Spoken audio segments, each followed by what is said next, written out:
was born and raised, a little bit about me. I was born and raised in Seattle, Washington, South Seattle, early 1990s.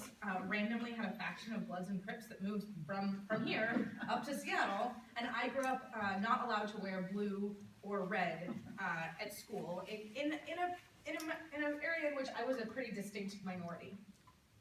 And I never felt unsafe, but I always felt a bit like an outsider. And so my synagogue became this hugely important part of my upbringing. It was the place where I did feel safe. It was the place where I did feel supported. I knew every nook and cranny. My dad was on the board. When we hired our first rabbi, our first assistant rabbi, I was 13 years old. Rabbi Michael Latz, who was ordained on the Los Angeles campus, was 29, didn't even have a beard. He was the youngest rabbi I'd ever met. And he was the first rabbi who spoke to me as Dusty and not Tim's dog. So for a very long time, I've been known as Tim's kid, that like hid behind the choir robes and wouldn't leave the synagogue. And Michael said, I'm so glad you've been coming here every Friday night since you were born. I want to know what it is about your Jewish identity that's important to you. And that really meant something to me. Here was an adult who was interested in me and treated me like a full member of the congregation. So he became a really important mentor to me. And he watched me grow and develop in the 3 years that he was at Temple B'nai Torah. And over time, he noticed a number of things. When I was little, I wanted to be an actress, and then I learned that I actually was not a great actress at all. I learned that early enough. It's great news. And then I thought maybe I'd be a writer. My dad was a reporter for the Associated Press. I thought maybe I'd be a writer like him. And I couldn't finish anything. I'd start this opus, and I couldn't get past 3 chapters. So I loved writing, but I couldn't finish anything. And right around the time that I met Rabbi Michael, I also began kind of collecting people who are in hard places in their life. I recognized relatively early that I had a stable family situation. I had 2 parents. They still loved each other. I had a sister. We had a house. We had a dog, right? I had a picture-perfect space in a lot of senses. And there were a lot of friends of mine who didn't have any of that. And I also had the direct phone line in my room. And so people became able to call me when they couldn't call anybody else, when it was 1 in the morning, when something was wrong. And Rabbi Michael took all of that in and thought about it. And then one day when I was 16, he pulled me aside and he said, Dusty, have you ever thought about becoming a rabbi? And I had never thought you could become a rabbi. I thought you were one or you weren't one. I just hadn't thought that was a thing you could become.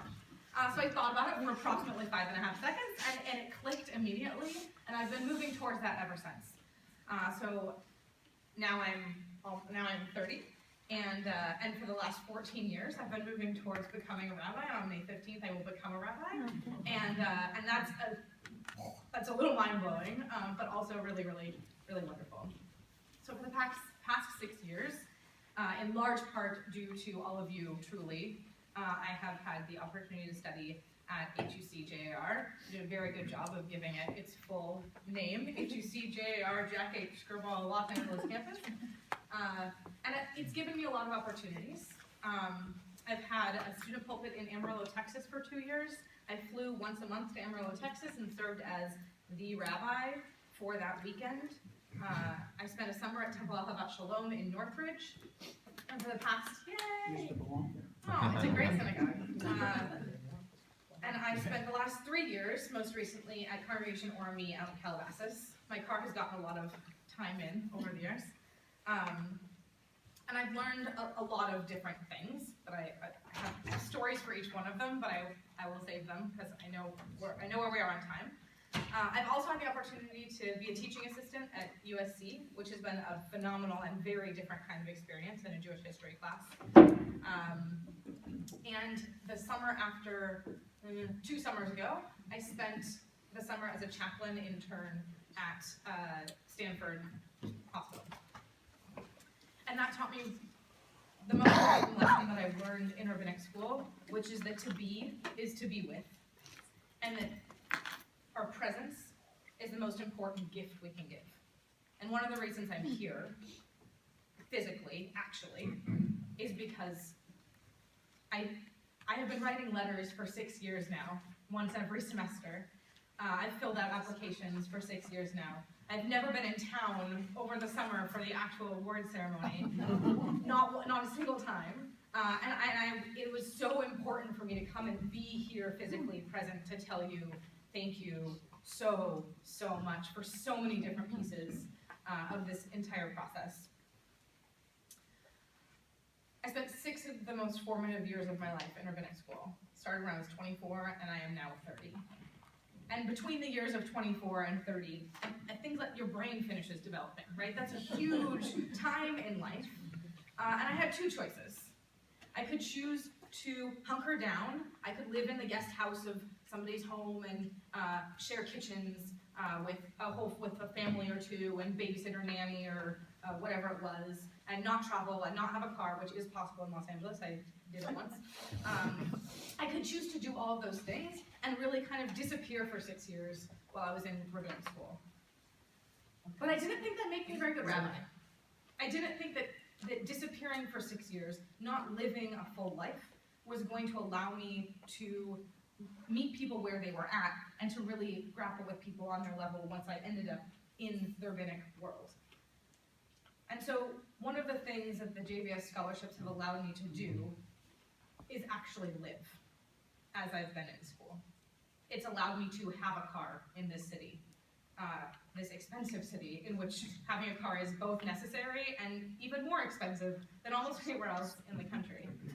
It's allowed me to live always with roommates, but not as a side piece of a larger space in which I'm kind of hiding in a corner. It's allowed me to buy a new computer when my computer crashed in the middle of class, which is not something I could have done otherwise. It has allowed me, so I spent 5 years with a really wonderful human being, and when we split up, it was the day before the beginning of school, and I had to move from living in a 1-bedroom apartment with another person in a relatively affordable space to very, very quickly paying twice as much and living somewhere else. It literally would not have been possible to make that shift if not for all of you. So the last thing I'll share is that the biggest thing that I've gotten to do recently, and the reason this year that I am most grateful, every year there's a whole new reason that I'm grateful for JVS. This year the reason I'm most grateful is because for about 5 years now, a very good friend and I have planned to bike across the country. I've been a biker for a very long time. I participate in the Federation's tour to summer camps every year, and have done the AIDS Life Cycle bike ride a number of years. I really love biking for causes, and I really love biking. It's a spiritual practice for me, and I really wanted to bike across the country. But summers are one of the biggest financial money-making times for us, and so for every single summer I've had an internship of some sort. I made sure to take care of every single kind of internship that I was going to need, and then I planned last summer to bike across the country. And the only reason I was able to do that, the only reason I was able to spend a summer on my bike, kind of refocusing and recentering myself, processing the part where I was going to become a rabbi, meeting people all across the country that were going to give me the stories that I will share in sermons for the rest of my life. The only reason that was possible is because of this scholarship, is because there was something coming in for me to use when I got back to town after biking across the country. So for that reason, in particular right now, and for many reasons, over the course of the last 6 years, I really, really, truly thank you from the absolute bottom and middle and top of my heart. There's nothing more wonderful than the generosity that you have given a complete stranger, and I am incredibly grateful for the opportunity.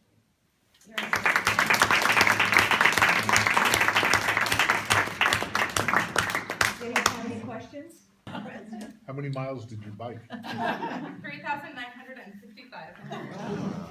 Over the course of 60 days, 50 of which were on the road. I can send you all to the website if you'd like at some point. Do you have a placement? Yes, that was, you in tandem said the same question. Yes, so one of the great things about Hebrew Union College is they move you through the job placement process relatively speedily. So February 7th and 8th, I interviewed with 13 congregations, all in 2 days. 7 of those congregations brought me out to their actual communities all over the country. And I am headed to Temple Beth El in Charlotte, North Carolina.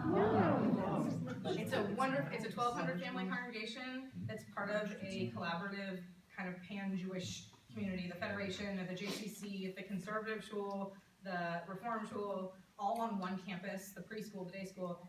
I'm incredibly excited. It is huge.